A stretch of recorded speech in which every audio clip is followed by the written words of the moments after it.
বোনের জন্য শাড়ি কিনে নিয়ে এসেছো, আমার জন্য কি এনেছো? সব তো মা বোনেদের ওই দিয়ে দিচ্ছ। এক কাজ করো, আমি ওই সংসার ছেড়ে চলে যাই। তুমি একাই সংসার করো তিশান। আমার কপাল খারাপ যে তোমার মতো ছেলেকে ভালোবেসে বিয়ে করেছি। বোনের জন্য 2টা শাড়ি কিনে আনলাম, বহুদিন হয়ে গেছে ওর বিয়ে দিয়েছি, আজ পর্যন্ত কোনো কিছু দিইনি ভাই হিসাবে। একটা দায়িত্ব তো আছে, বিয়ে দিয়েছি বলে তো দায়িত্ব শেষ হয়ে যায়নি। শাড়িগুলো দেখে আমার স্ত্রী নীলিমা এসব বলতে শুরু করলো। কি হলো, চুপ করে আছো কেন? জবাব দাও, আমার কথার কি কোনো দাম নেই? আচ্ছা নীলিমা, তুমি সংসার ছেড়ে যাবে, ওকে যাও, আমার কোনো আপত্তি নেই।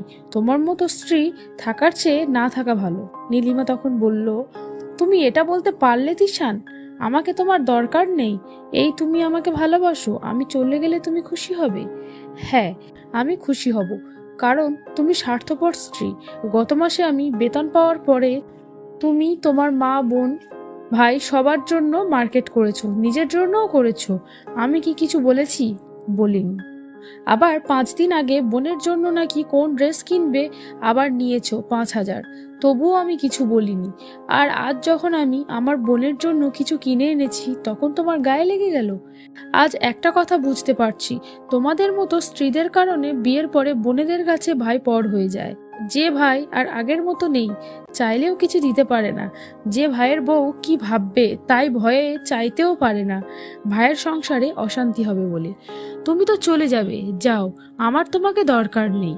যদি আমার মা বোনকে নিজের মা বোন ভাবতে পারো, তাহলে ওই থাকো, না হলে তোমার মতো স্বার্থপর স্ত্রী দরকার নেই। একটা কথা ভুলে যেও না, আমি এই পর্যন্ত যতবার সমস্যাতে পড়েছি, আমার বোন ওই আমাকে হেল্প করেছে, তোমার ফ্যামিলি করেনি। যাও, এভাবে দাঁড়িয়ে না থেকে নিজের মন মানসিকতা পাল্টাও, না হলে তুমি আমাকে ছেড়ে যাবে কি আমি নিজেই তোমাকে তোমার বাপের বাড়ি দিয়ে আসবো। একটা কথা মনে রেখো, বোন বিয়ে দিলেই দায়িত্ব শেষ হয়ে যায় না।